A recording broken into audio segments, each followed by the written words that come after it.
I forgot my notes. I'll have to wing it.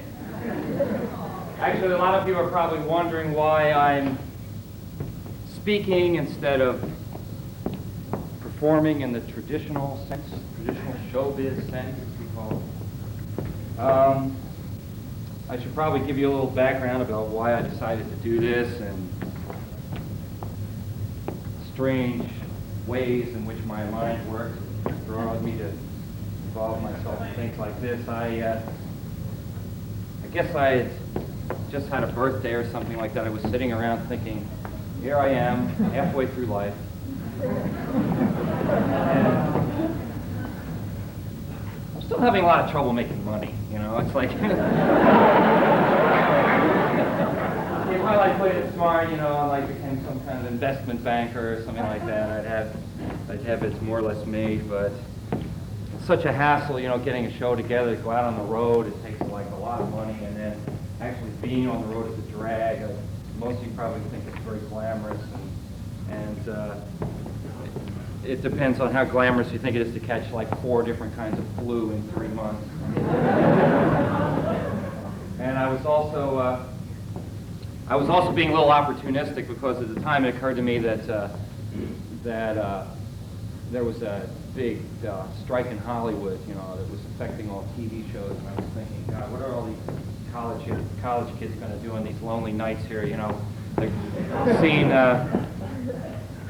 you've seen Kate and Allie, you know, 20, 30 times, and stuff, and really bored, you know. I can really maybe have like lowered their standards in terms of what they consider entertainment. And I started thinking about that swimming to Cambodia guy, you know, who like sits behind a table and he talks about Woodstock for an hour. And I thought, I can talk about Woodstock for an hour easy, you know. I got at least 2 hours on Woodstock. And if they can't get enough of that, you know, and he's such a big hit, you know, maybe I should try it. And then I also started to reflect, and I thought, you know, like a lot of my shows, sometimes I start to talk, and then sometimes I can't tell whether you're like at a lecture or a performance, you know. So I think maybe nobody would notice too much if I put the music aside a little bit and devoted myself mostly to talking. So I'm here to prove or disprove that theory tonight. There'll be a question and answer period a little later on, so that we can pretend to. I think a lot of the inspiration of this is probably like being at cocktail parties, you know, and you get really drunk and you start reeling off the things of God. I wish I could tell this to more people.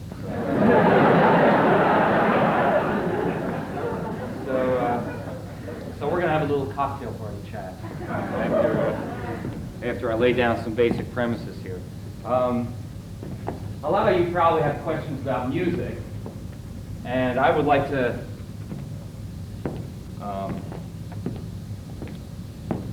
depress you as much as possible about music, so that you will perhaps forget about asking those questions.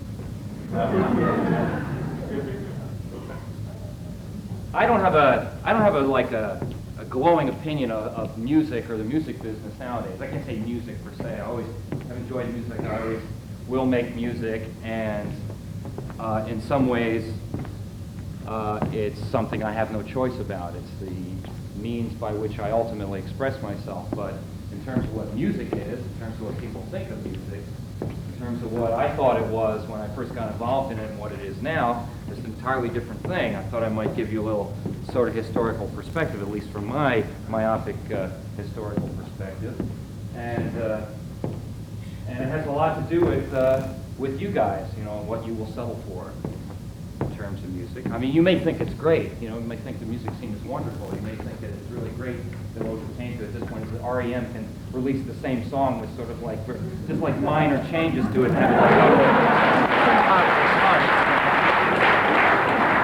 And this is considered that, you know, the apotheosis of hipness, you know, to be able to like single-mindedly to work on the same song for the rest of your life. But I wanted to give you a little historical perspective and maybe like cast it in at least in the way that I see it, and give you some ideas about possibly what you might or might not do about it. when I first got involved in music, it was, it's the Beatles. Yeah, the Beatles. You know, everything was the Beatles when I got involved. And the reason why was not just because the Beatles were cute mop-top lads, you know, and entertained everybody and did all the necessary things in terms of music, like offending your parents initially and giving you an excuse to essentially adopt antisocial behavior and have it in some way seem to fit in. You know, like I remember I could always, at a certain point, you know, it was a lot of trouble, like having long hair, and then at one point you could say, well, I'm in a band, you know, and then people say, oh, hey, you know, you can have the long hair, you know. The rest of these guys that are going to be CPAs, they have to, you know, adopt that uniform, you know, which is a slightly different haircut.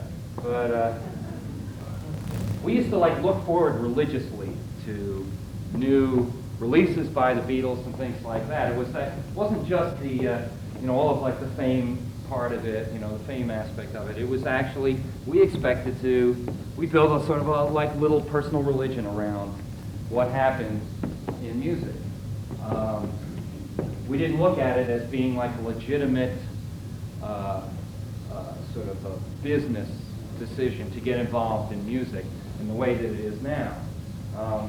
In those days, it was still a big chance. You didn't know what was going to happen. And as a matter of fact, the reason why this talk has these sort of overlapping music and technology themes is because when I was going to graduate from high school, I was either going to be a computer programmer or a musician.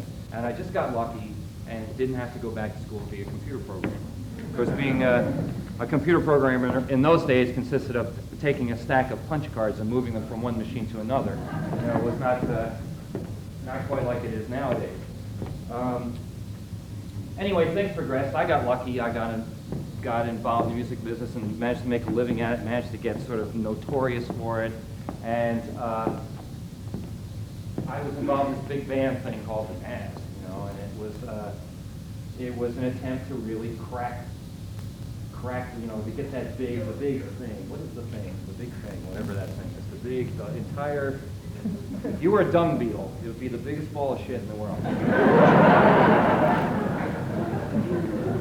But anyway, we were going for that thing, and it caused us to be involved with kind of like the more realistic side of the record business, which is there was, you know, a lot of guys, like I remember flying into Texas, and this completely dumbfounded me. It probably doesn't dumbfound anybody nowadays, you know, but we got off a plane in Texas, I believe it was Houston, and this guy met us who was like a big local distributor or a representative of the record company or something like that, and he had these 3 girls with him who he introduced as his secretary, you know, who subsequently spent the night with one or another of us. I don't remember, you know, but this, you know, we thought it was just like fans.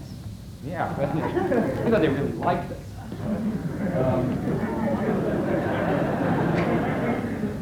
But it was another thing altogether, you know, it was the kind of like standard, kind of like the underbelly of the record business. And this has always been sort of like a sticking point with me, the ideal that, you know, this really naive teenage dream about what I thought music was, which was something mystical and semi-religious, and the whole idea of like exploiting that and making a living off of it has always been a big dichotomy for me, and something that I have to resolve for myself. But things weren't as bad, I don't think, until a certain thing happened in the mid-'70s. It was called Arbitron. One of you, this is probably a new term to most of you. Things used to go on before, with more or less sort of maybe hit and miss, you could say. You try and play things right. You play up the sort of like phenomenal aspects of the business. Like you try and make people think that you're happening, and you try and get some critics to write favorably about your record, and you try and create a buzz here and there. You know, this kind of groundswell of popularity for yourself, and then maybe you became successful. Somebody got the realization, you know, maybe we can reduce this more to a science, perhaps.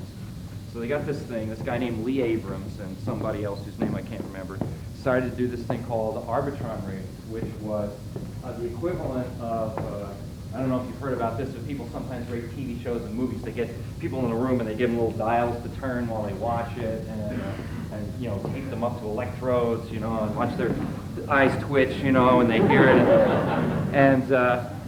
And they more or less decided to try the same thing with music and offer this as a service to what was now becoming these conglomerates of radio stations, these people who would, quote, voluntarily ascribe to a certain playlist, like Bill Gavin, or somebody would think up, oh, okay, you're going to play these 40 records in this kind of rotation. In other words, the top 10 you'll play once.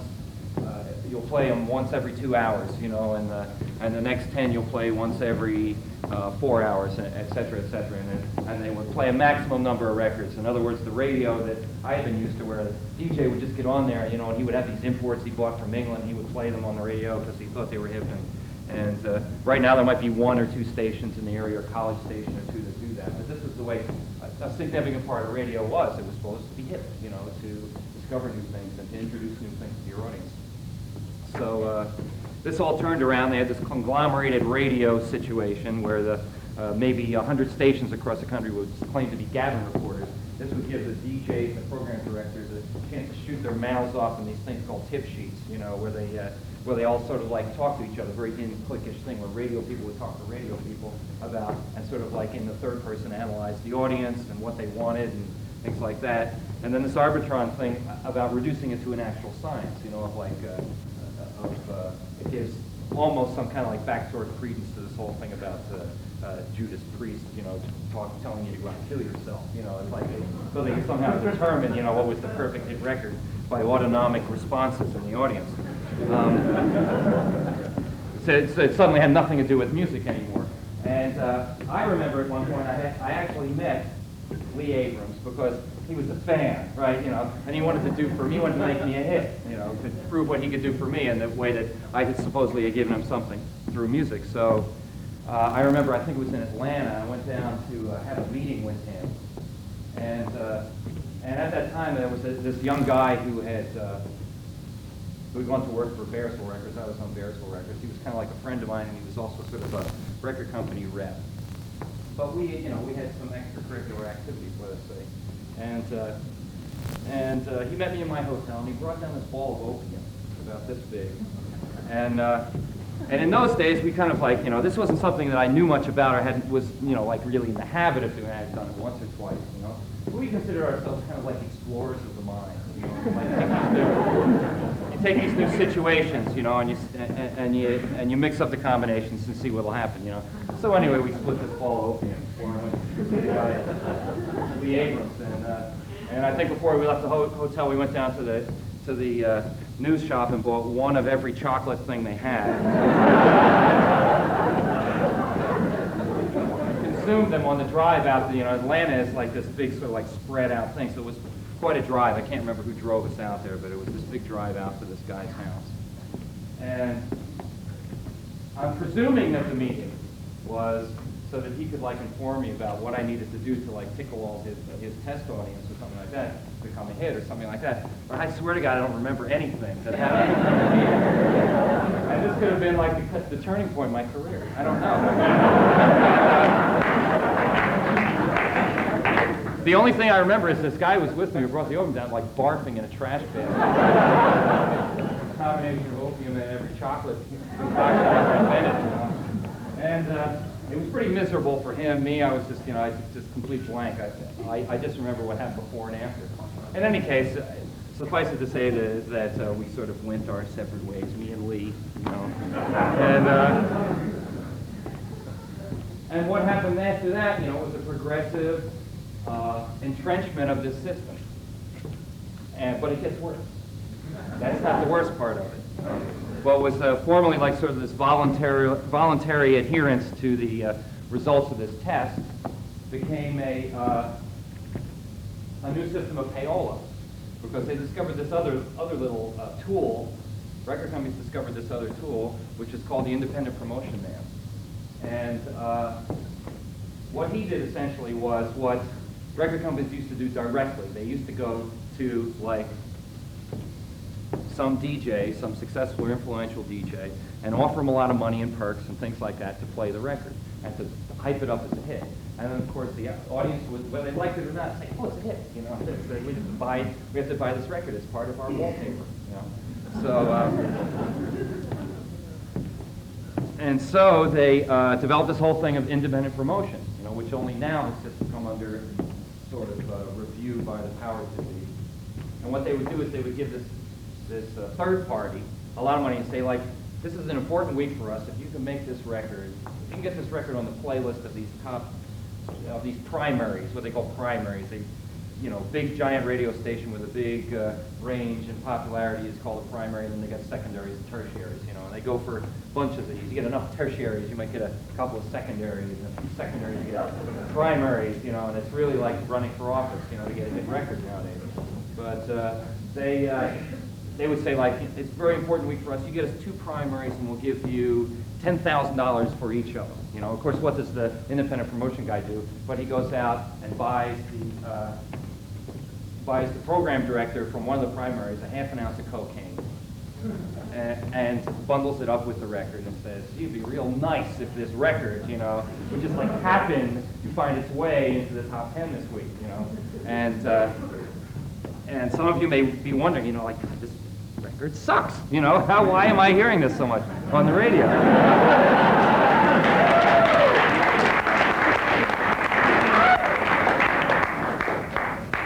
No more mysterious than that. It's only a little bit different now. All of this is probably a result of the fact that the music industry became so top-heavy. Once Frampton Comes Alive broached that 3 million mark, when they realized there was such a thing as multi-platinum, then that became the new standard. Your real worth was measured in the number of gold records you got. Not that you even got to one, at all. It was the fact that you got gold records, platinum records, multi-platinum records, things like this. Once that happens, of course, there's money all over the place. There's money, sex and drugs and rock and roll, and it's like anybody with any sense and few scruples will say, God, I'm going to get in the record business now because that's where the money is. It's like gold rush time. So a lot of people got involved in it. A lot of people who knew nothing whatsoever about music, knew about manipulating people perhaps, knew nothing whatsoever about music. Once it got a little bit more top-heavy, then Gulf and Western suddenly realized that we better buy ourselves a couple of record companies here, because they're really making money hand over fist. And then suddenly the record companies get run from the accounting office rather than from the A&R department or something like that. And the final permutation on this is that for some reason, I can't give you a specific reason why, although I have my suspicions, most all of the major record labels, if they had, wherever they happen to have offices before, suddenly their offices started to spring up in Los Angeles. And what does that mean?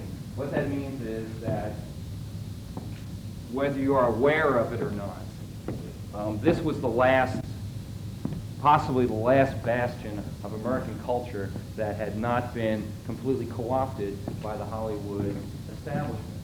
And now, you may notice that anybody who gets any kind of a hit record or notoriety at all, well, they wind up in People magazine, they wind up on Entertainment Tonight, they got a song from the soundtrack of such and such a movie, and et cetera, et cetera, et cetera. It's this entire incestuous relationship that's designed to convince you that somebody is happening, and since the choices are so few, you figure, I got to have some new music this week. I just can't stand it anymore. So you go down and buy whatever seems to be happening, because music is still that important. It's just that it has taken on the character of all the rest of our American culture.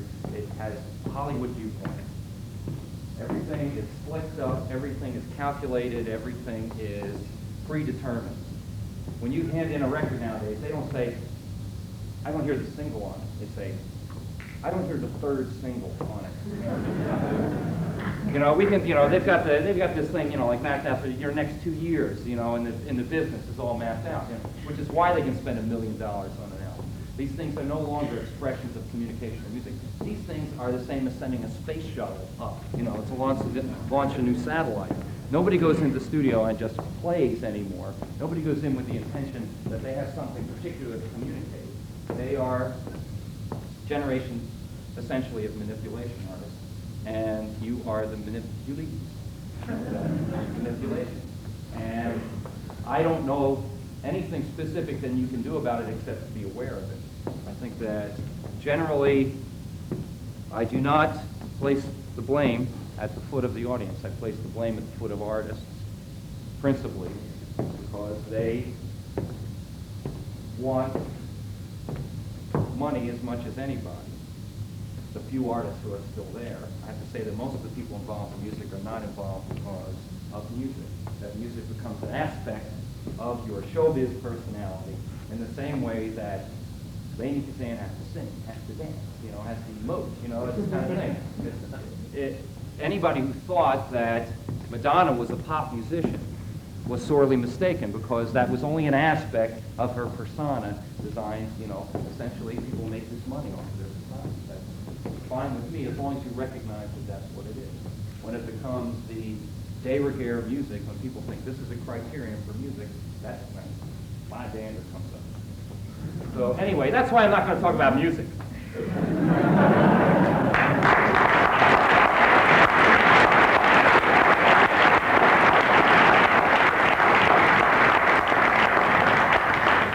I would really talk about just about anything, but I'm more qualified to talk about, let us say, things in the world of computers than I am about music. Now, why am I talking about computers? Why do I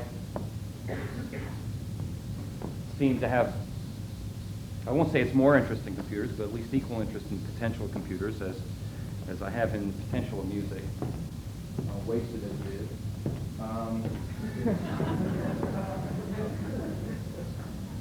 I have to admit that I'm excited about it. I'm excited. I'm sincerely excited in the same way that I was excited when I was 16 or 18, getting out of school and having the opportunity to go play music and communicate to people through that.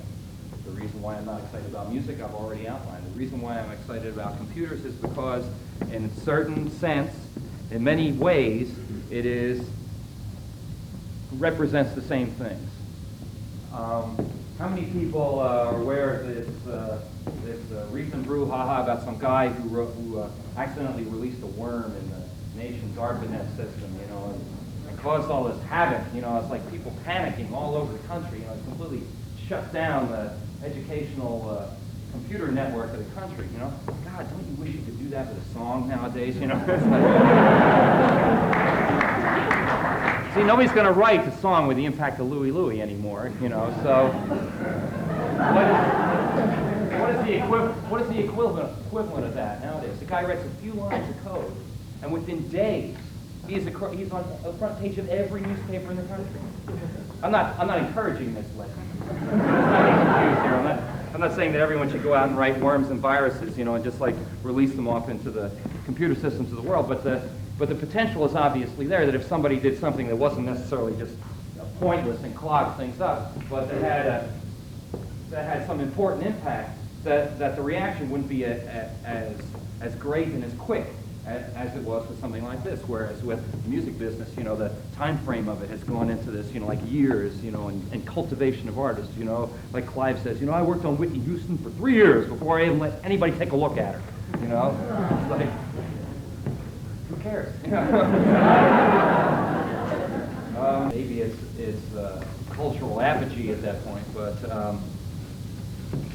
but at this point I can feel like I'm on the leading edge of something, something that hasn't been completely conscripted by the powers that be and controlled in terms of response to what I'm doing. I can have a certain amount of freedom to express myself, because there's so many areas that are so undetermined yet, that people know have to be dealt with and have to be talked about, have to be programmed into, or however you want to metaphorically view it, but are still open to people to be creative with and to state their own ideas about. There's also the fact that programming a computer sort of conforms to maybe a trend in human relationships, in the way that people view themselves. You'll notice that music has suddenly become this solitary, this thing for antisocial people. In other words, people get in there with their drum box and their synthesizer and the sequencer and things like, the machine, they make the record all themselves. There was a time when I did that, but, and I have to say probably in all frankness, it was out of a certain degree of anti-socialism,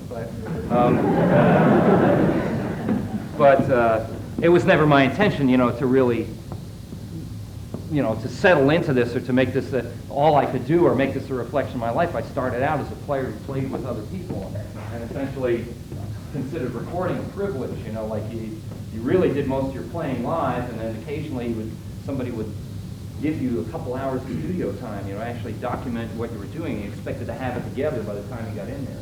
Now it becomes this narcissistic closed loop. You sit in there with all your machines, sit there and devise a bass drum pattern, and you listen to it for about 4 hours,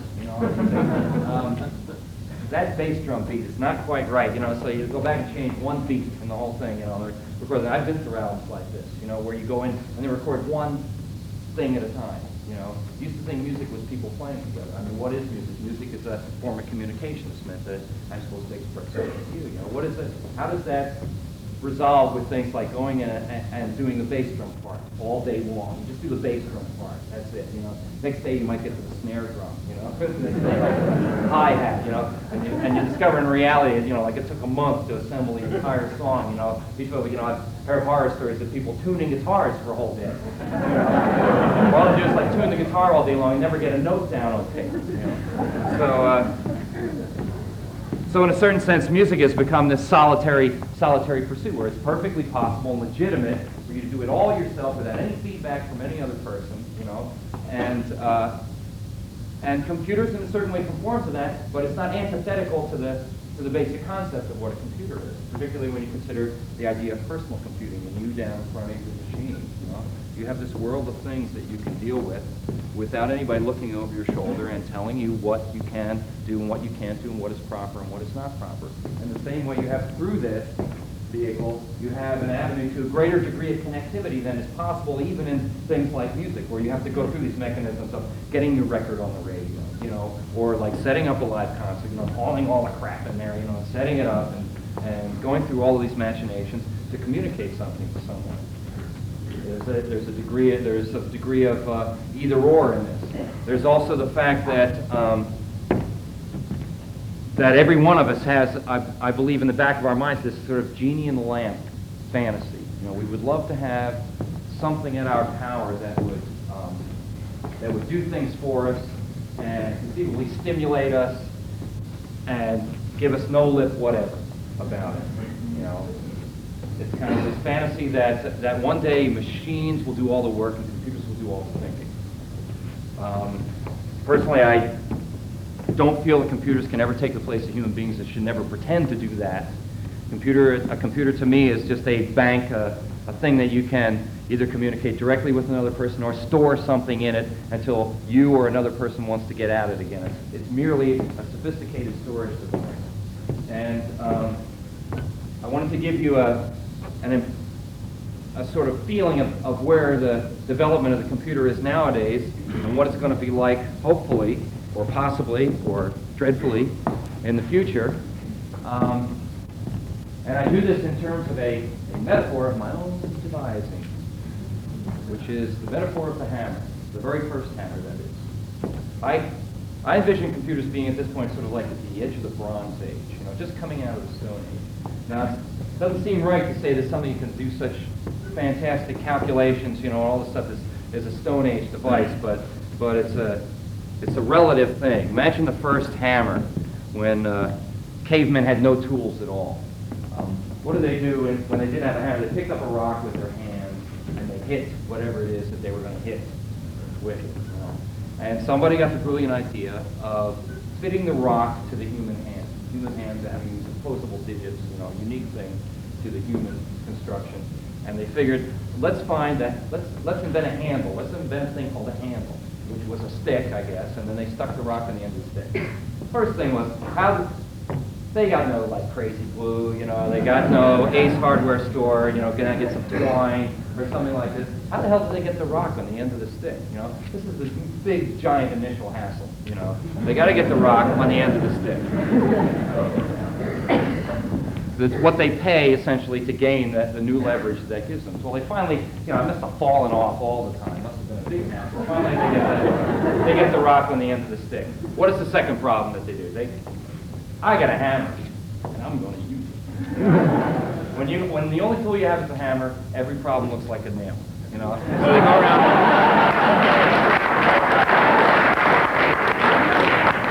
just go around doing everything with the hammer, you know, like go around solving domestic disputes with the hammer, you know, going around, you know. This is not anything wrong with the hammer. It's something about an immature concept about what the hammer does. But what were the advantages that were gained, you know? I mean, there was also the problem of just purely the unsophisticated user. Before I get on to the games, the unsophisticated user of the hammer, you know, who, for instance, bonk, you know, right on the hand. This is always a problem with new tools. But the advantages that were gained were that you could build new tools with the hammer. Like you could make a knife with the hammer. You could pound a piece of metal into being a knife thing, suddenly you have another tool. And this is one of the advantages, if we can like snap back up to the future here, this is one of the advantages that we have in the computer. We are still at the edge of, we have just managed to sort of like figure out how to get the rock to stay on the end of the stick in terms of computers. Anybody who knows about the lowest level of computer programming knows that it's like talking to the stupidest person in the world. They understand precious few things, and they only understand it if you tell them in exactly the right order. They don't infer a single thing. It is just the stupidest thing in the world to talk to. And yet people who talk to machines on this level have the snottiest attitude, you know. I can talk to the stupidest person in the world, you know. It's like, what kind of claim to fame is this, you know? I mean, it's just proof of the fact that we're still more or less in the Stone Age, you know, in terms of these things.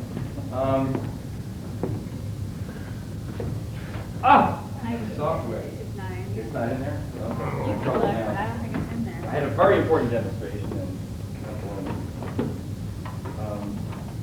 well, I'll look while I'm talking.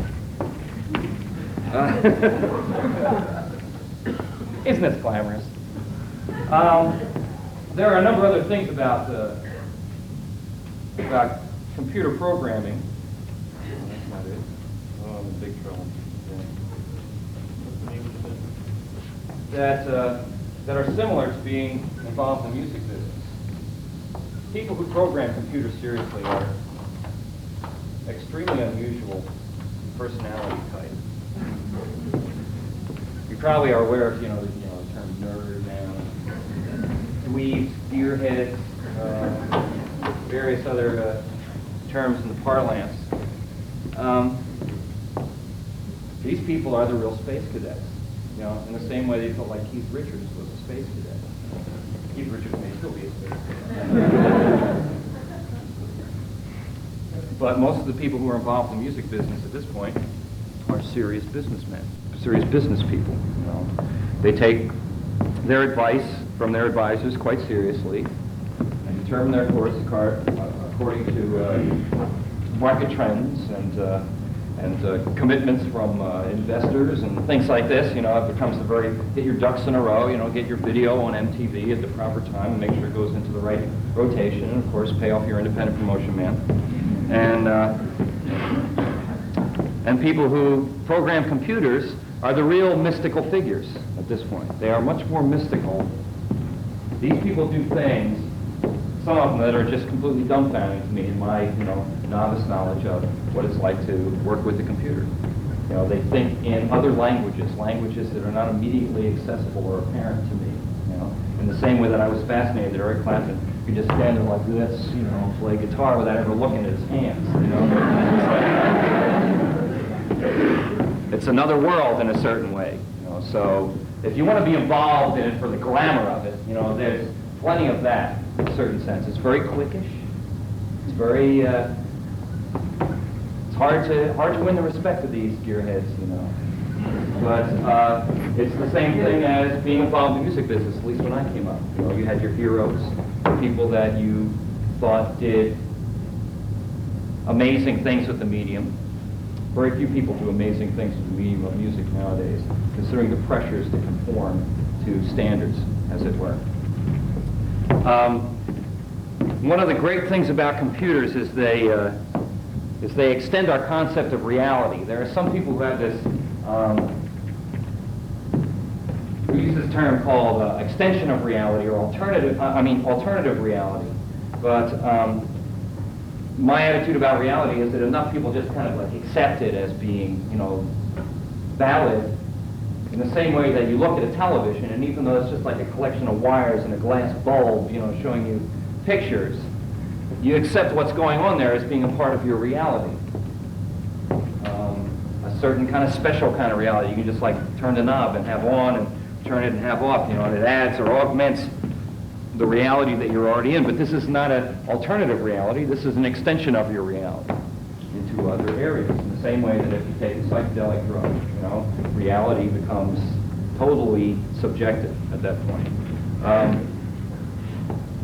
So one of the fascinating things about the computer is its drug-like aspect. The fact that it extends. Many of you will not understand this until you've sat in front of one for 10 hours straight. But there is this aspect about it, this extension of reality, the fact that that it's what we call a virtual device. It isn't just what it appears to be now, but it could be many other things, depending on the imagination of people who want to add to the environment. It extends our reality by various methods. One method is by,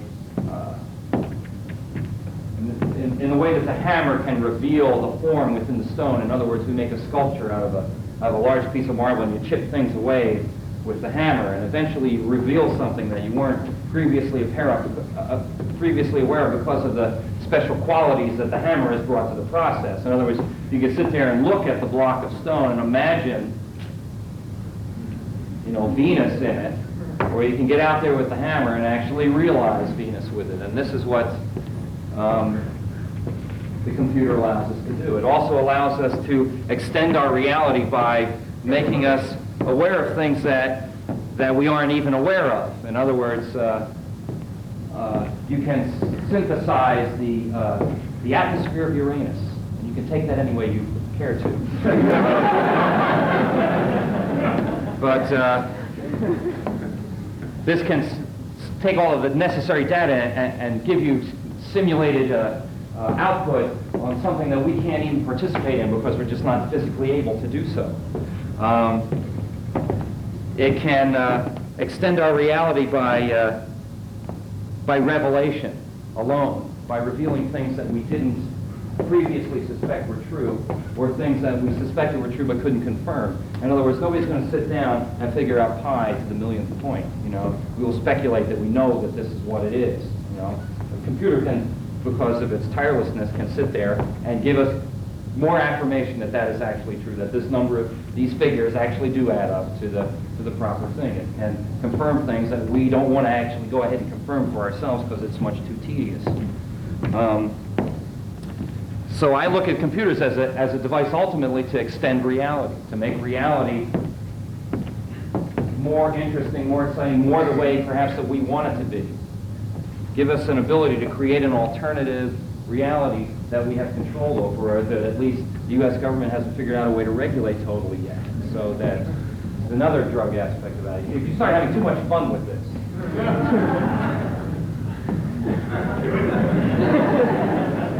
so you'll be like, you know, computer enforcement agency is going to like come crashing through the door here and confiscate our computers.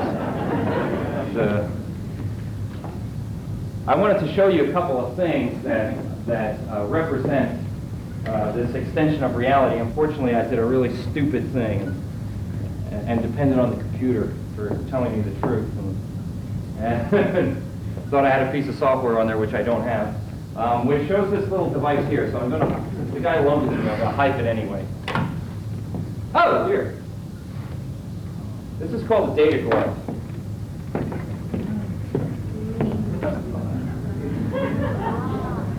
No, some of you have worked with computers have seen this thing called the mouse. You know, well, everybody recognizes the keyboard. Everybody's used a typewriter, so they figure the primary input device to a computer is a keyboard. Fine. Then you've got this thing called the mouse, which is a pointing device, which depends on the interface being more graphically oriented. We expect that most computers are going to move in this trend. So there's a mouse, right? This is a data glove. What the data glove allows you to do is the next step, let's say, over the mouse, is it allows you to reach into the screen, more or less, and grasp objects that exist in there. And it's really, this brings down the house when I show it. I'm really But I'll give you the basic principle of how it works. These are fiber optic cables that run along the back of the glove here. and they can detect the bend in your fingers. You know, how far, I've broken already. How far your fingers are bent. And there's a thing called a polemus, which is a electromagnetic device. I've got one mounted up here, which is sort of a transmitter, and this is a receiver, and this goes on a piece of Velcro on the back. And it can detect the motion of your hand in relationship, in sort of three-dimensional relationship to the screen. So this detects the relationship of my hand to the screen, and the glove itself can detect me grasping things. So I can, for instance, put up objects. Like I have this little database that's a picture of Kermit the Frog, and I can pluck his eyeballs off. And I would much prefer to have shown it to you than explained it, but it's my mistake. I promise to be better next time. I am going to show you some other things, you know, that move into this extended reality type of a thing. I got this program called MaxSpin. And what MaxSpin does is takes a whole lot of data points, you know, like you've got statistical data on something, earthquakes up and down the California coast or something like that, and it plots them all out, but it plots them in 3 dimensions. And the problem is that, and you'll see it when this comes up, is that this doesn't look like much except kind of like this smear of little data points. And the reason why is because we're not aware of the 3-dimensional aspect. And even if we did some depth cueing, which there is on this, they have this thing called depth cueing, which points farther away are supposedly dimmer than the ones that are supposed to be closer to us. We can't really tell. But if I start putting one of these things in motion, like that, then the fact that it has a 3-dimensional aspect becomes more apparent. And there are a number of databases, you know, I can twist it, let's say, on a different axis, and get it into position so I understand what I'm looking for. But the thing that I wanted to point out was not the program itself or the fact that there's a lot of data points out there. The idea is that there's some kind of data that means more when it's moving than when it's still. It's the same as looking, say, at a single frame of a movie or a single frame of a video as opposed to the whole thing going by. And the advantage that computers give us, particularly when they achieve their ultimate bandwidth, is that we can start to invent new kinds of symbolic language that depend on things like motion, things that we can start to take for granted that we can't take for granted under normal circumstances. In other words, if you want to demonstrate something to somebody, first thing is like take out a piece of paper and like make a little sketch of it, you know, and then go through this whole process of trying to convince somebody that this is actually what you mean. And imagine if you had the advantage of added dimensions, of the dimension of time, you know, of sound, let's say, of the ability to more or less transparently connect these things together into new representational types of information so that you wanted to convey an idea to somebody. You had something that was really very complete, but at the same time didn't cost you an arm and a leg to reproduce, like you had to go out to offset print it or something like that. This is a general trend. This is, I think, part of what the next machine is all about, although I find it a little bit frightening because I can imagine the first thing that's, you know, tell me if I'm being pejorative about college kids, but they have this thing called the next machine, and one of the things you get with it is this, what they call a digital library, which is the works of Shakespeare and the collegiate dictionary and quotations of a bunch of famous people and stuff like that. And I just imagine people getting this machine. It comes with your own laser printer, so you can make it all look spiffy and professional, you know, and you're only allowed to buy it because you're a student. You know, only students are allowed to buy it right now. So you get this thing, and the first thing people do is they have a paper, they say, well, as Thomas Mann once said, you know, and then you call it the quotation generator, you know, and it like pulls out a quotation from Thomas Mann, you know, and suddenly like all this work becomes like completely splattered with quotations, big words from the thesaurus, you know. People like sort of like, then somebody gets a big idea, well, I could get a little program which just like make quotations and words from the thesaurus, you know, and I could like enter like a couple sentences, you know, and put out this big erudite document, you know, and then what ultimately happens is like the teacher's gift, you know, and then they have a program that goes through and looks for quotations, you know, and grades it accordingly, you know, and then you just like kind of like your machine talks to their machine, and then you just like all go out and have espresso all day long.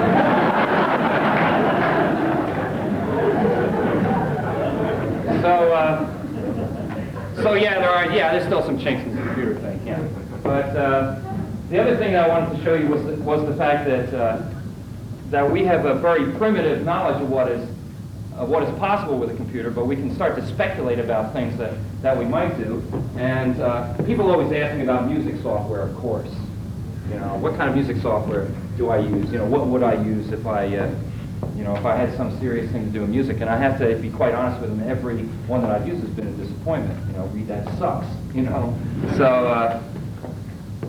so I have a different idea of what I would do as a working musician than somebody might have as like a music student or someone who has studied music or something like that. I had this concept called fuzzy constraints. Now, usually, life is a series of hard choices. But in my concept of fuzzy constraints, we want to like loosen up those choices and just kind of like steer the creative process a certain way. Let me give you my viewpoint on the creative process to start with. Fuzzy constraints. Is this on the screen? Yeah, it is. Oh, it's all there too. You fixed it. Yeah. You're beautiful. Love you. Okay, fuzzy constraints. In order for you to accept this premise, you have to kind of accept a lot of crap, I'm going to say. So I'll just fill it out, and then you can accept it as you will. Science is additive synthesis. There's this thing, you know, that we have in music called synthesis. Synthesis is certainly not a musical term, but they have these two forms of synthesis in order to make a sound with music. One's called additive synthesis, in which you combine tones at varying frequencies, ultimately to create what is apparently a new tone, you know, what they call harmonics, fundamentals in harmonics, and they add them all together.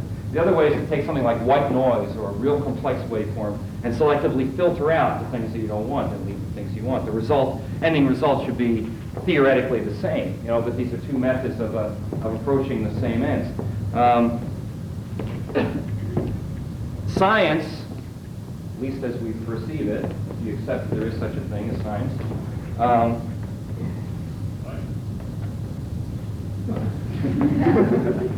science, it bases all of its conclusions on proofs, on basic proofs. And you build up more sophisticated proofs on the basis of other proofs. This is why I say science is questionably science. It may at some particular point just be considered another religion, because through quantum physics we have reached the extent of our ability to prove things physically. And so everything beyond that has to be a question of belief. And this has to do with the Heisenberg principle, and if anyone has a question, we'll discuss that later. I don't want to get too in-depth into that. But science bases its conclusions on built-up assumptions that are very simple and provable, and then you add them together and build up new assumptions, but they're essentially additive. And creativity, art, is subtractive synthesis. In other words, you take all of the available possibilities, and you sort of filter out the things that aren't relevant, but you leave very fuzzy sort of approximations of things. People think this is essentially the difference between art and science, in that you may come up with a piece of art that is very exacting, but it is not deduced by scientific means. It is deduced by essentially cutting away what is not necessary, removing the things not necessary, and leaving only what is necessary. That means that creativity equals filtered noise. As an example, and I'm going to take more or less the physical process of making music. The first thing you do if you're going to make music, considering that there's, you know, let's say there's not even a musical instrument in existence, is you take that, what is supposed to be white noise up there, all colors of sound in a kind of undifferentiated mass, and you run it through a frequency filter. In other words, something that filters out all of those frequencies that aren't relevant and keeps them. This is what happens when, for instance, somebody constructs a flute. It will only resonate at certain, you blow wind over it, which is an undifferentiated white noise, but the flute itself will only resonate at certain frequencies. The next step you do is you filter that set of frequencies over time. Indeed, it may not be the same set of frequencies, but you add this other aspect, another dimension to it of filtering. You filter it over time. In other words, as a great attack comes up very loud at the beginning, and then the sound tapers off like, say, a guitar string when it's plucked. It's very loud at first and tapers off. Some other things can go on just in a flat curve as long as you've got breath. to blow through it. And then you decide which collections of amplitudes and notes that you want to compose your music with, and you run it through that filter, and it comes out here. So that is essentially the physical process of making music. Now, computers aren't very good at this because computers tend to want very exact information, I told you how stupid they are. They want they want instructions, ducks in a row, really tedious kind of minutia in order to adequately accomplish what they want to do. So, in order to implement our fuzzy constraint scheme, we have to look at the temperament, let's say, of particular instruments. The piano, which is usually our ideal input device, we've got all of the notes available, like laid out flat, so you're all the same size, more or less, and they're all easily reachable. And that works fine for the piano, but for the violin has a different curve. Through the middle of the violin, it responds best to some of the middle sounds. As you get up really high and really low, it's harder to play, and it doesn't respond as well. So if somebody were to skew a keyboard so that it was more responsive to what a violin was like, then it would look perhaps something like this. It would be, blown up in one area and squished down another, and it might just drop off altogether. If you had a keyboard that could actually do this, the keys would actually get smaller so that they were harder to play. They'd be just as hard for you to play as it was for the violin player to play the high notes. And so they got to the point the keys were so tiny you just couldn't hit one. Well, we can't do that, but we got this thing called MIDI, which is a communication scheme. So the keyboards, essentially electronic music instruments and keyboards, can talk to other keyboards, other instruments. It doesn't have to be a keyboard per se, but most of the things behave as if they were keyboards. And what this does is convert signals out of the keyboard into just electronic things like note on and note off and dynamics and things like that. And what you do is you have this whole table that skews this input in a way that's like that conforms more to the response of a particular instrument that you might want, like say the violin. So what it does is, as the notes start to go up the keyboard and get higher, it starts to cut down on the dynamic level of them. And at a certain point, you could play the notes off on the keyboard all day long. They just wouldn't pass through the filter. And so, in a virtual sense, the filter starts to look more like this. And then say you run it through your transcription interpreter, and then it prints it out in for a violin. And now the machine is helping you. Because my tendency is, I figure any note I can play on the keyboard, I can make anybody play, It's only when I get in the studio and I suddenly discover, oh, sorry, that's like off the bottom of the keyboard, off the bottom of the violin, Violin will only play a certain low note, and it won't go any further. And no program that I have helps me to do this. So how can we extend this maybe to the whole idea of composition in general, and get off just the physical part of keeping the notes within the range of an instrument? I use as a musical example Bolero because it's real simple and because most people are familiar with it. Bolero is this really basically simple theme that goes on this gigantic long dynamic. I always consider the first rock and roll song because the first song had drums all the way through it. But it essentially goes on this long dynamic, just in terms of its volumetric dynamic. It starts out very quiet and then it goes along. There may be a few perturbations in it there. I haven't been very sophisticated about it, but essentially it goes up to the end, this gigantic climax, and then just stops dead, like that. And then there's the harmonic quality of the song, which is completely different. It goes through another type of curve, which I call the Moorishness curve. In other words, there are parts in the song, it starts out as really square. If you look at it, it's all white notes, all white keys. No sharps or flats, nothing very harmonically sophisticated at all. And it gets into this very sort of Moorish Arabic theme, and it goes through these phases all through the song while it's going through this dynamic thing. So you've got these two different curves of the way the entire song is responding at any particular point in time. But when you get to the more Moorish parts, you'll notice that some of the white keys have disappeared and turned into black keys. Because the keyboard, you can play those keys all you want, but they're always going to come out as sharps or flats in order to keep it in the harmonic mode that you've determined.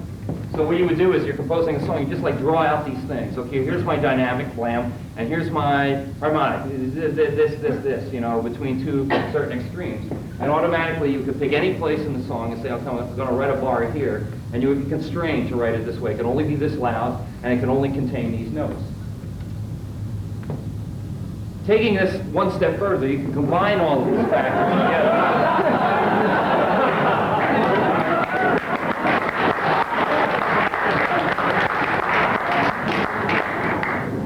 called pipeline them. You make them all sort of simultaneous, and eventually you can just reduce them to a single cipher, a hypnus quotient, let us say. And my scale for the hypnus quotient is called the Ravel-Foster Curve.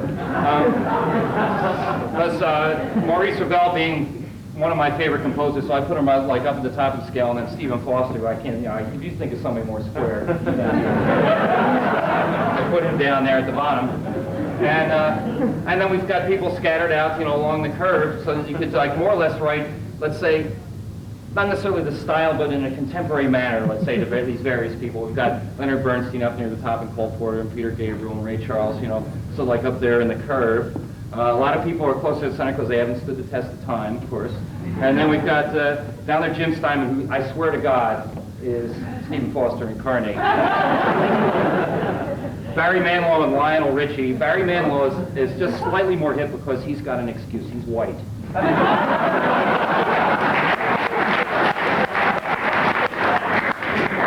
Then there's, of course, Willie Nelson. A new entry, Belinda Carlisle. We're not sure where she's going to go, but I'm pretty sure it's further down. And then, of course, our median to the scale, the thing by which we measure everyone is Huey Lewis, hip to be square.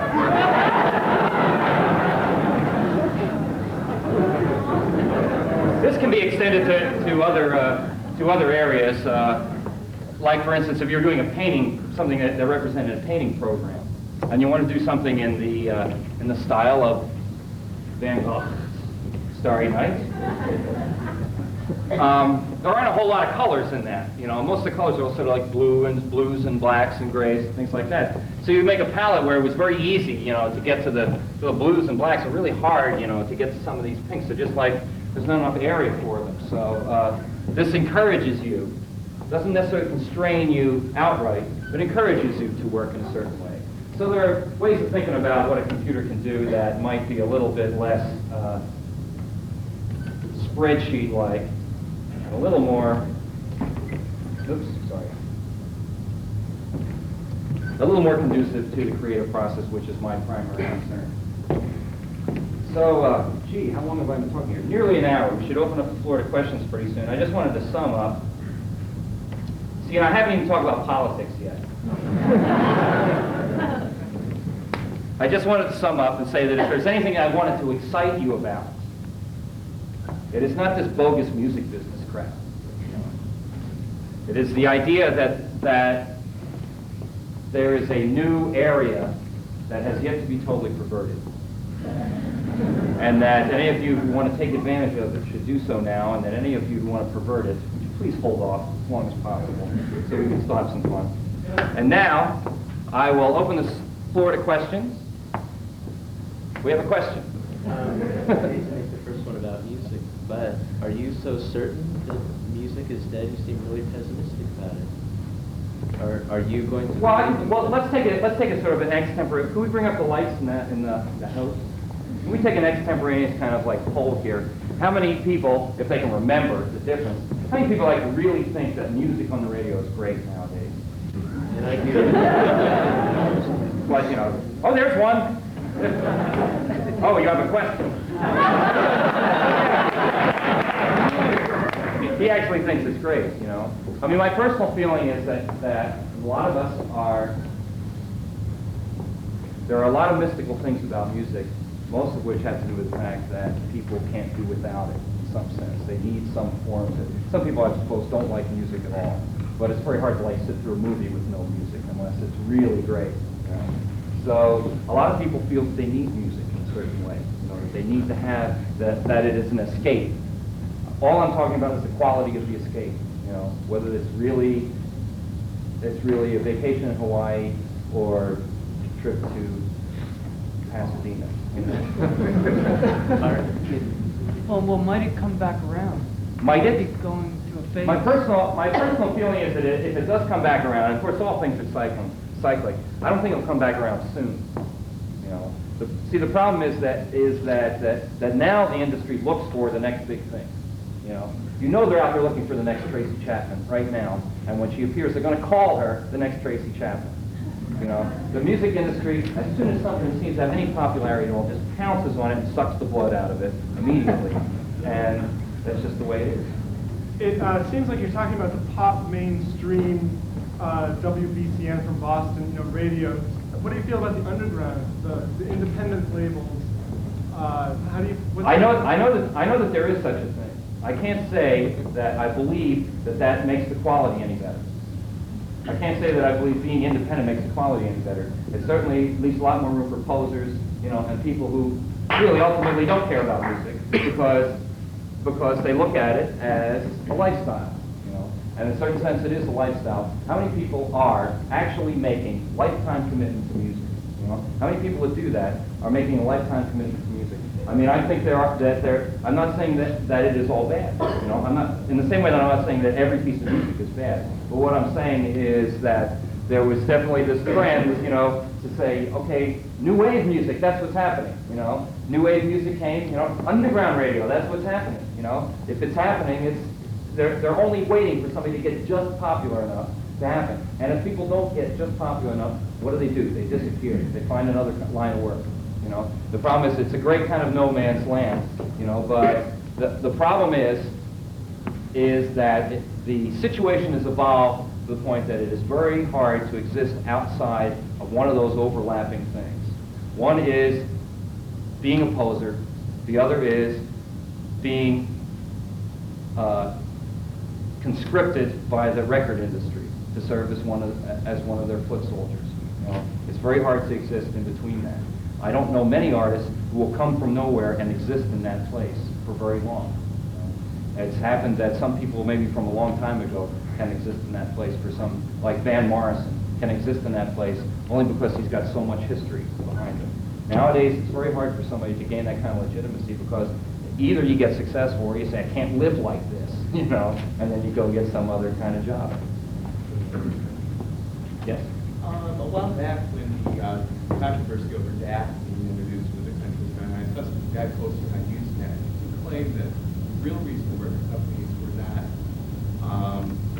didn't want DAT technology to be around is because it had potential to cause the record industry to become a cottage industry again. I thought that was an interesting idea.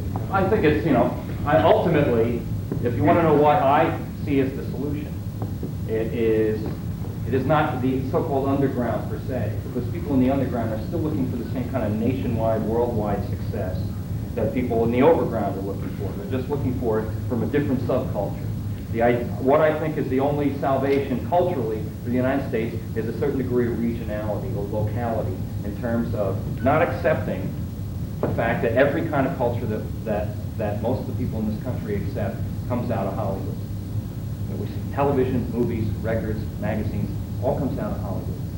We've got it, and the problem is that as much as these people in Hollywood pretend to know about the rest of the country, they are in Hollywood. This is where they live. You've been to Hollywood?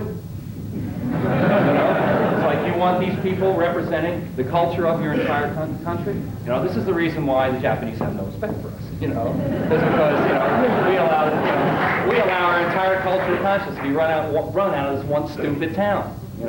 We have to get into a certain amount of regionality as opposed to just being overground or underground. In the same way that's the way the music business was before it became so great. People felt lucky to have a regional hit.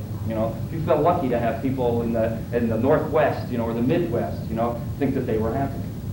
This is where people like Bob Seger and Peter Frampton came from, and then ultimately ruined the music business. Bob Seger, nobody heard of Bob Seger outside Detroit, but he could sell out, like Pontiac Stadium, because he had regional appeal. Suddenly they figure, how can we turn this regional appeal into national, international appeal? As soon as you've done that, then it's like anything else. Things that are ubiquitous are devalued. The only thing that's valuable is the thing that there's only one of. That's the most valuable thing. As soon as you start duplicating it, it becomes less valuable. It becomes more accessible to everyone, and suddenly it becomes ubiquity makes things less valuable. Anybody? I don't know. Too many hands. So could there be another Todd Rundgren or not? Could there be? Yeah. Why would there, if anybody want to Logically. I mean, is there any way to break out like what you did?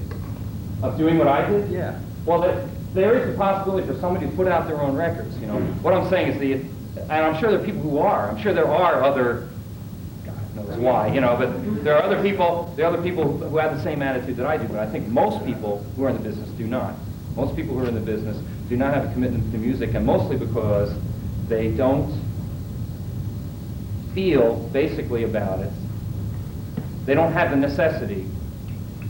I think maybe the Vietnam War had something to do with it, you know, escape from conformity. There were a lot of things about the 60s, but this was your real escape. This was your solace. Your escape from reality was music. Your alternative to reality, your extension of reality, that's what music was in those days. At this point, it's simply augmentation, reaffirmation of the reality you already live in. What did you set up on the space shuttle? I'm curious about that. What did we send up on? No, we reserved space in a space shuttle compartment, but I think we eventually sold it again, didn't we? We sold it off, yeah. No, eventually.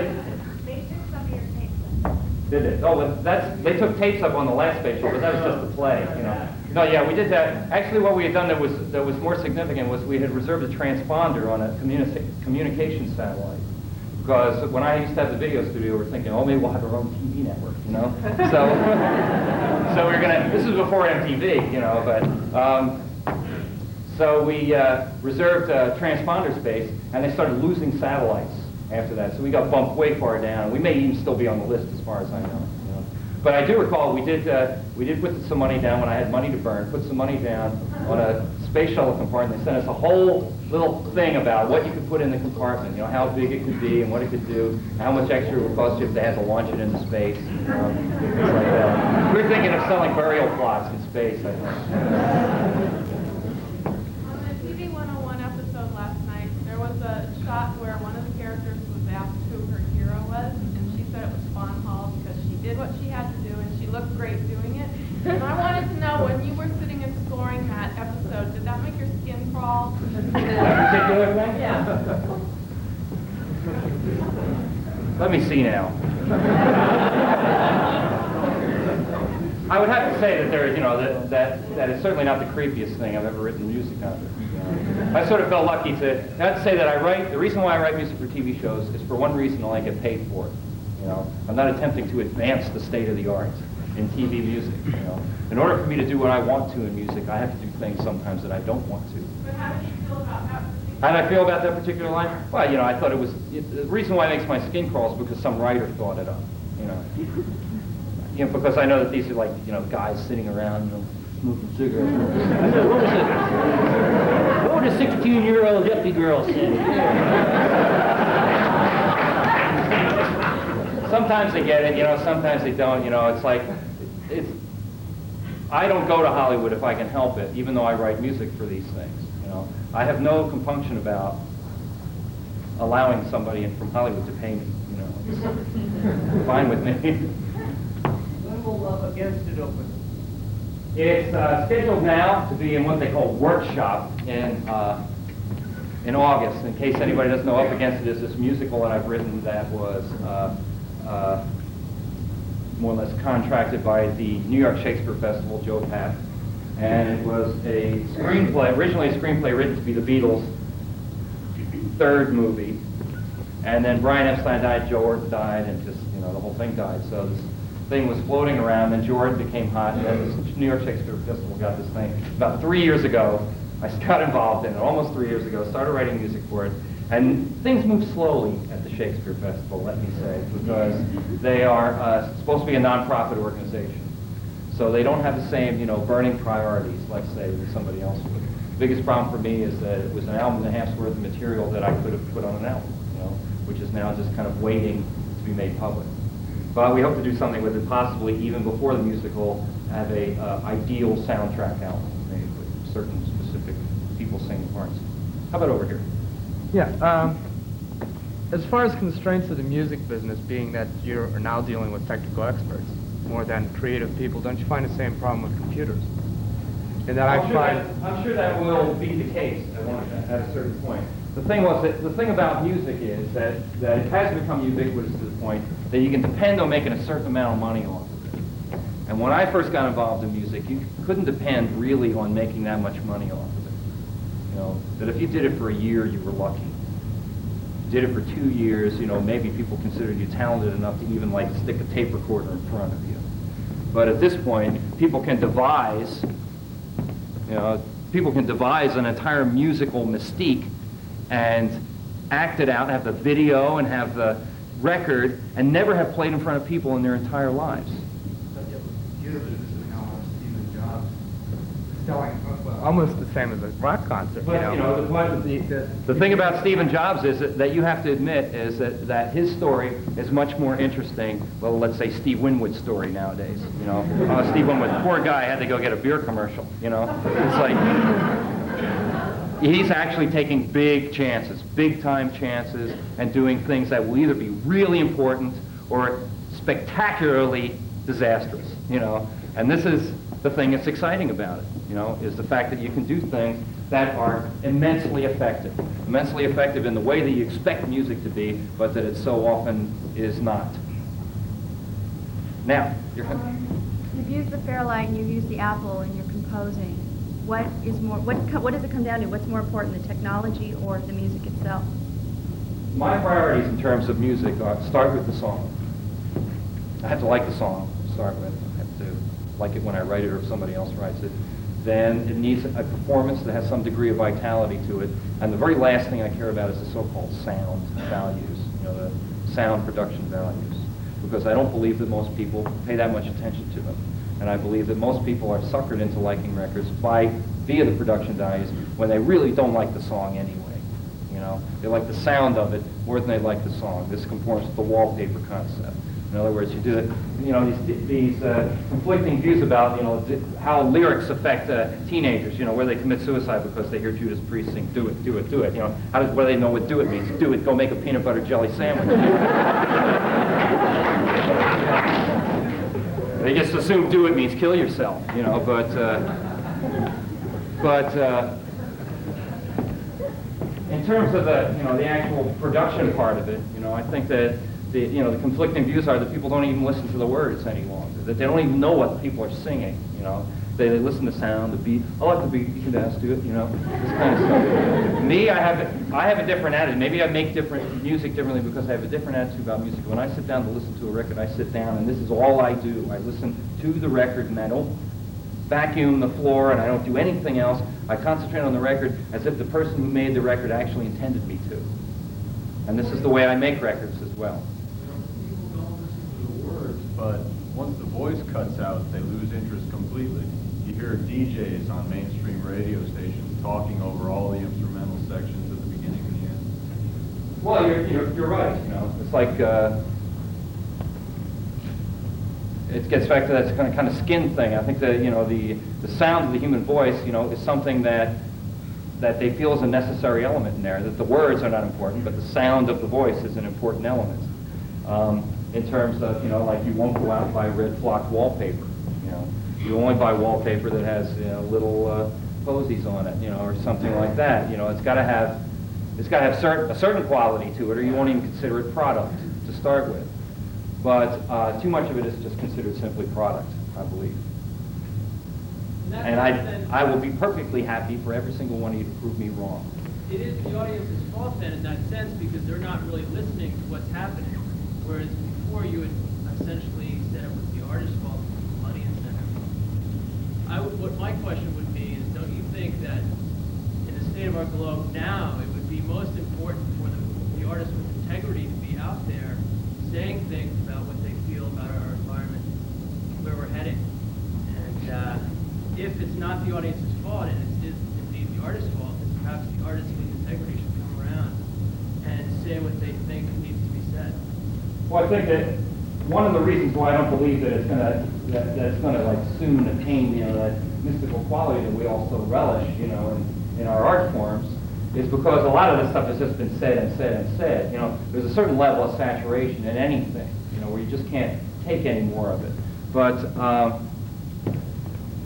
But beyond that, music has a lot to do with our lifestyle, as it were.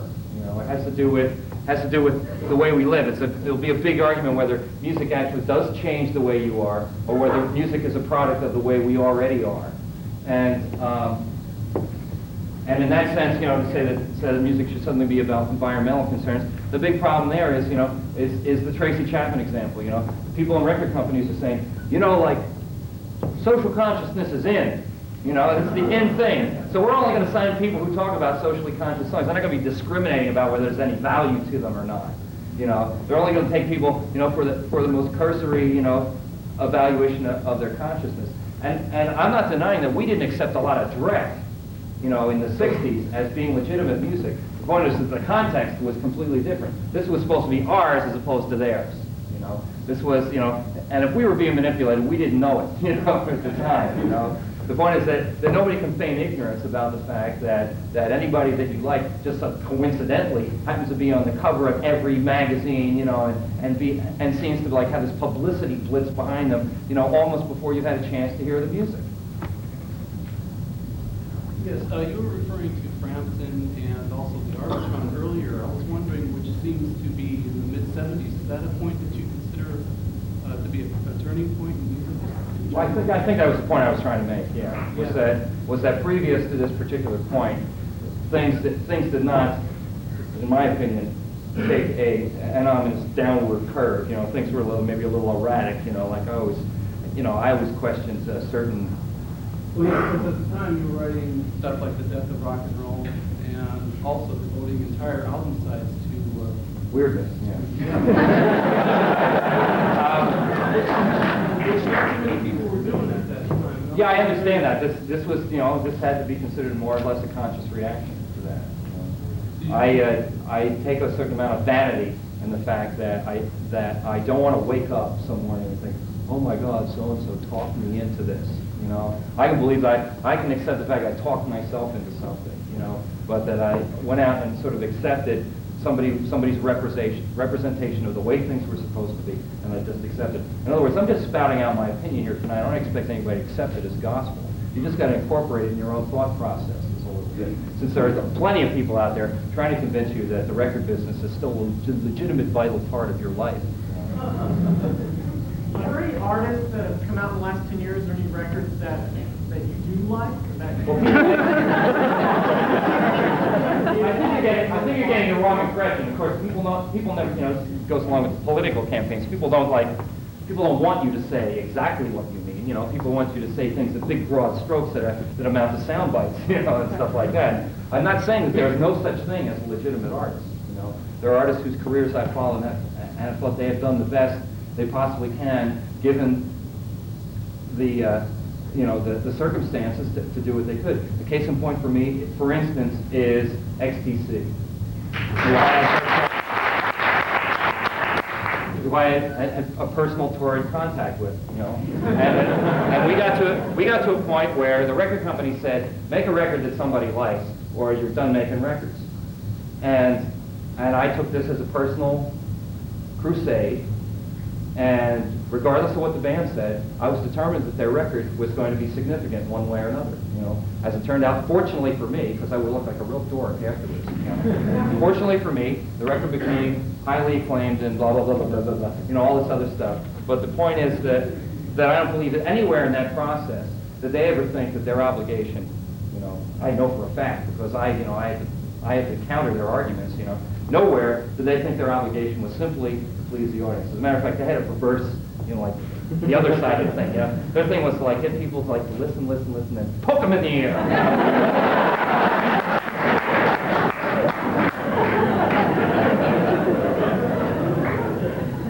Somebody speak up. There's too many hands. Computers.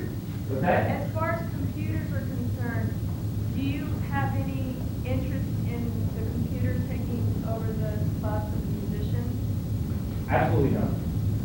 I have to say, you know, like as much as I like computers, I tried to state before that I believe computers are a repository.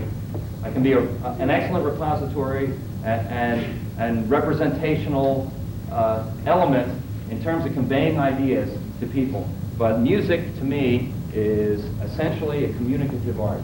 First of all, you have to have something that you feel is important to say. Then you have to develop in yourself the ability to say that, and then you find yourself an audience and say that to them. And that is the process as far as I'm concerned. Is there a trend coming along with computers as far as replacing the musician? Replacing, never, no. You know, I mean, this whole idea about, you know, the fuzzy constraints and stuff like that is to help me essentially get my ideas down in a way that hopefully will not be untrue to my original intention. It's a very, music is, the reason why computer programmers and musicians seem to have shared company so much is because both of them are essentially mathematical pursuits. And there's given additional elements to either one, but as far as music is concerned, there's a lot of mathematics involved. When I have to show somebody another song, you know, I have to say, no, it's a quarter note here. No, it's the anticipated eighth note. But no, it's 16th note triplets. You know, it's all this kind of descriptive, you know, that the interval is a fifth. No, the interval is a third. You know, no, that's an augmented seventh. You know, these are all sort of it's a mathematical language. And in order to convey sometimes your ideas to other people, you know, it would be nice to have something that was, say, the equivalent of a calculator or adding machine, where you could very quickly, you know, like get in those purely numerical things in a painless way and represent them in a language that everybody understands. And that's the only value to me. As far as the studio, as far as expense, it seems like they're going towards computer more because it's cheaper. They are? Oh yes, definitely. It's cheaper, it enforces that antisocial thing, you know, it enforces that bogus mystique of the tortured artist. You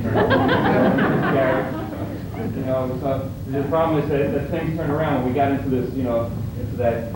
Can I make a sound for you and tell me if you recognize it?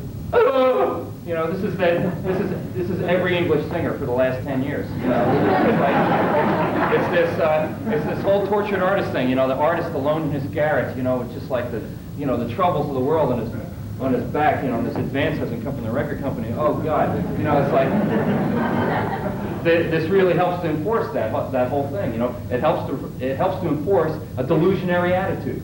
You know, in a single person. And we've all become very fascinated with that. The problem is that these things don't last very long. You know, I would like anybody here to name me their top 5 favorite songs from 10 years ago.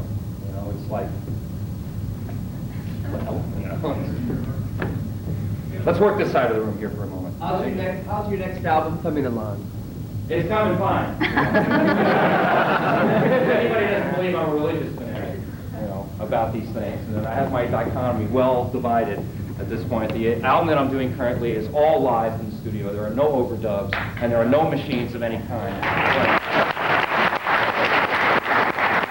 This may indeed be the biggest mistake I've ever made, but it's like, but I have to say while we're doing it, it's the most fun that you've ever had in the studio. If you make records, it's the most fun you can have. Yes? About her question, what do you think then the Fairlight has to do with sort of her question about computers? Well, there's, you know, when the first string simulation device, which was called a string ensemble, we used to call it a slush box.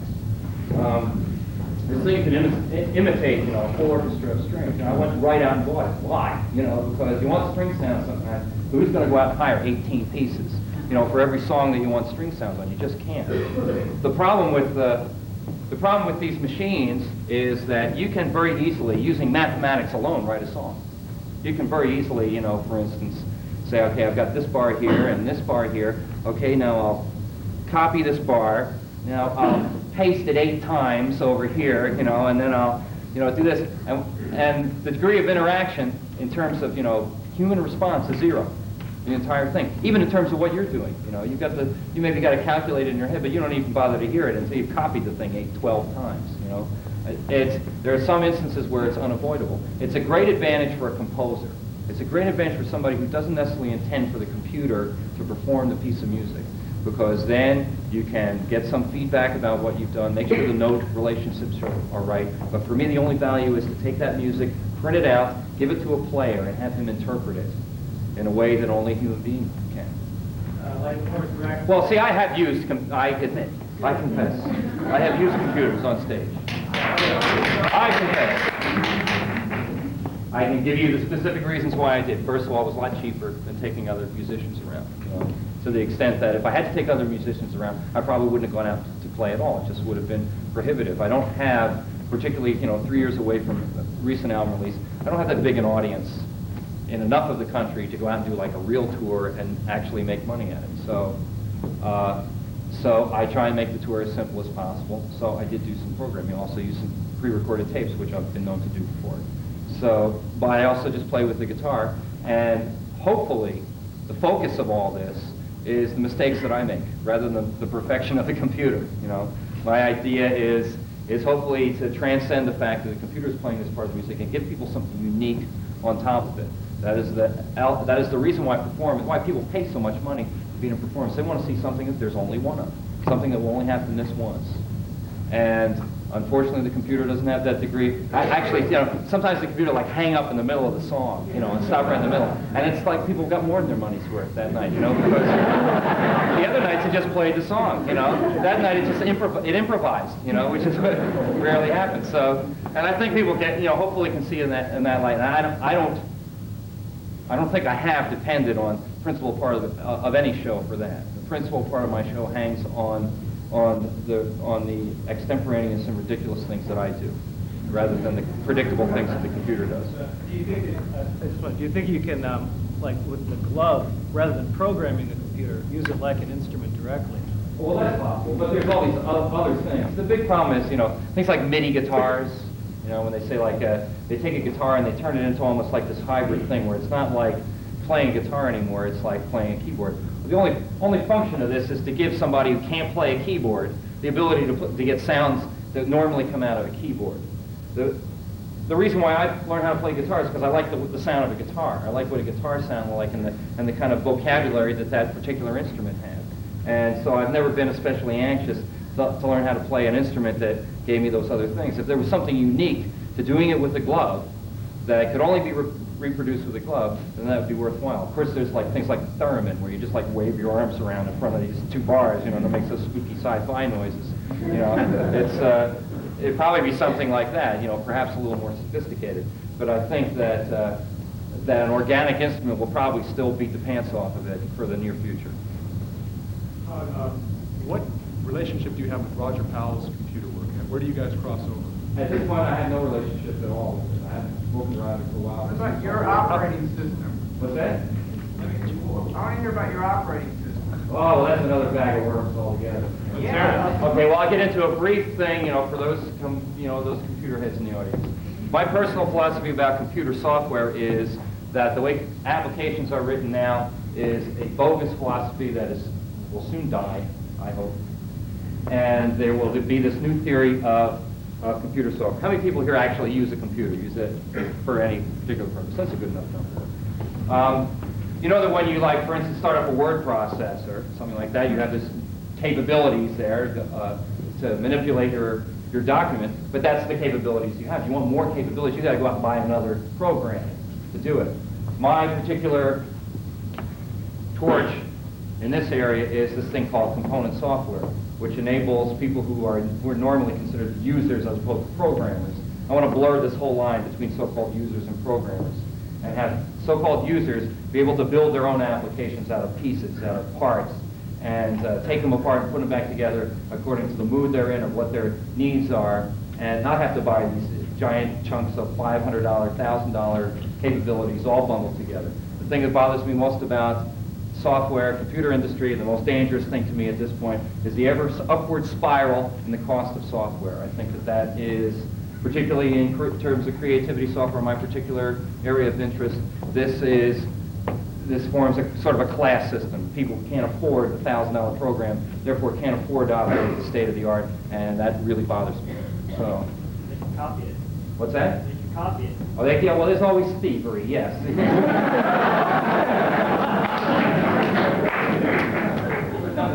What do you think of rap music, particularly sampling in rap music, and what do you think of the other artists who's kind of turned toward computers, Frank Zappa? I'm not familiar enough with Frank's recent work to actually say what I feel about it or not. I have to say, generally stylistic, I find it a little manic, you know, a little unromantic for me. But in terms of the sampling issue, you know, all these copyright issues and stuff like that, that's the biggest bunch of bullshit in the world. You know, it's like. And if you like rap music. Do I like rap music? Yeah. I used to listen to occasional rap music, you know, occasionally, but I have to say that it's like any other thing that becomes ubiquitous. You know, in terms of my musical preferences, I like instances of all kinds of music, but very rarely do I prefer a style of music over all others, because very few of them have enough instances in them to make them much better than anything else. What are some of those instances? Instances, let me give you instances. David instances. What do you think of the Grateful Dead? Grateful Dead. Oh, I wanted to talk about the Grateful Dead here for a minute.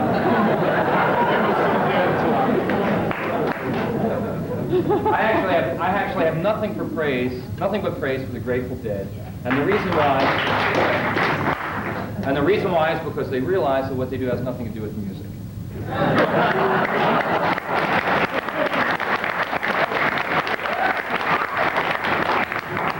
I would love to see a lot more phenomena, just like the Deadheads and the Grateful Dead thing, all over the country, all over the world. I think it's great. I think, the Grateful Dead realize that their music is only an excuse for people of a like mind to gather together, be together, and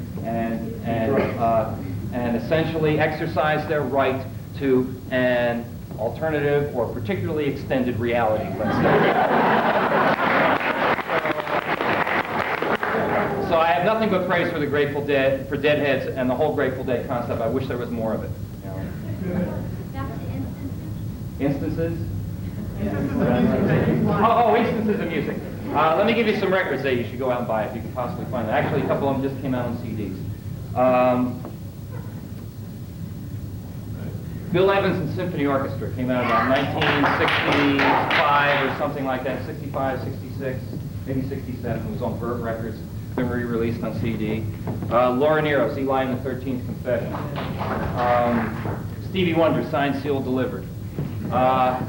Horace Silver, Song for My Father. Elvis Costello, This Year's Model, Armed Forces, the whole.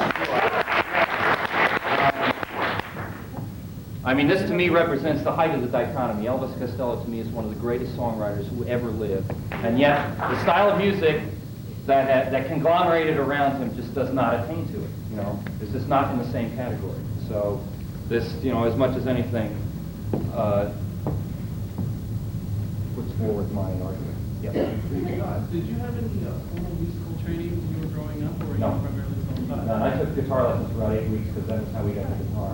It's like you get a guitar for $15, to take 8 weeks of lessons. I did horrible the lessons. A friend Steve and Tam and I, we're going to go out to Frozen Yogurt out there. I was wondering if you guys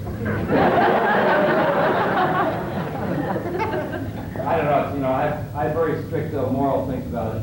About unborn microbes. Does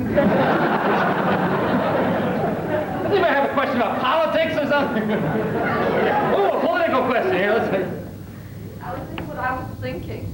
I wanted to say two things. Number one, you've always been a symbol of integrity for me, and I want to thank you for that.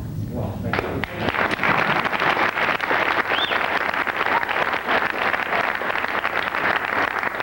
Concerning politics, you talk about or speak about this package thing that comes out of Southern California.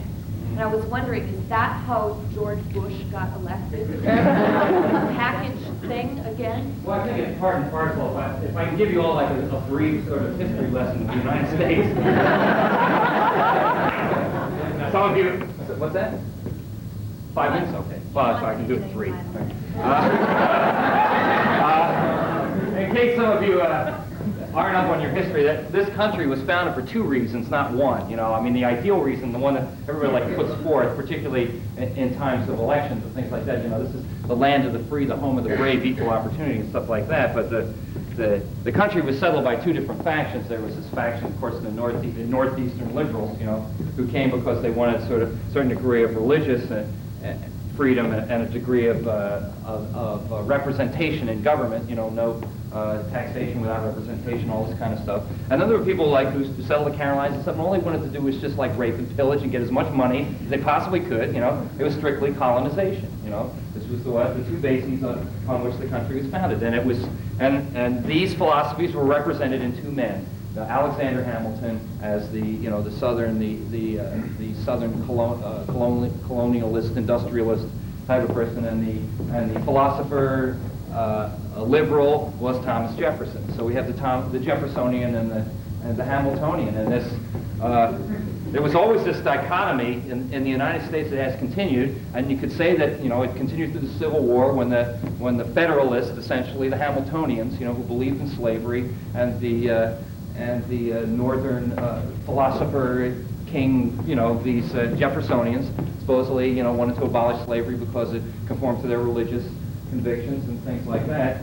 Essentially, they went through the Civil War, and now it can be boiled down to, let us say, the Republicans and the Democrats. You know, the Democrats being the so-called liberals, the so-called Northeastern freedom of thought, individual freedoms, things like that. And then the other facet is the Republicans who say, yeah, you know, give corporations all the freedom, you know, and individuals will consider it on a case-by-case basis. And the thing that most people don't realize, you know, a lot of these people, because they get so attached to the personality of these people, you know, they don't realize that the degree to which this is a show business process, and it's been totally confirmed by the fact that Ronald Reagan, an ex-actor, got set up as the figurehead of his party. He has a mind like this, you know. He gets set up as the figurehead of his party. He gets fed lines for 8 years, and a lot of people, what people don't realize is that this was completely engineered by so-called corporate America. What happened? You know, why are we in this big giant federal debt? The one way to improve the economy, of course, is the giant defense buildup. You just spend lots and lots of money, on bombs. You know, ignore the fact that this doesn't result in any kind of trade or anything like that, or any kind of vital industry buildup, or services for people, things like that. And what was the purpose of this? The purpose of this is much more insidious than you could possibly imagine. What happens to people like me, artists who are even less fortunate than me and don't have, already have patrons? What do you have to do? You no longer get public grants. You have to go to corporations to get funded for things. In other words, the power of this country for the last 8 years has been incorporated literally into corporations. And corporations, Hollywood corporations, are as much an enfranchised corporate environment as anything else. And so whether or not we're going to do this, I don't know. But when you turn around one day and find out that you've been reamed, this is what has happened. You know, what has happened is that we have voluntarily, because we fell for this actor, we fell for this figurehead. You know, it's no surprise that Caspar Weinberger has gone to work for Forbes magazine, because he was never a defense expert. He was an expert on defense industry. The whole idea was to synthetically pump up our economy for 8 years, make us feel all really great, like we're really happening. The bottom's going to fall out.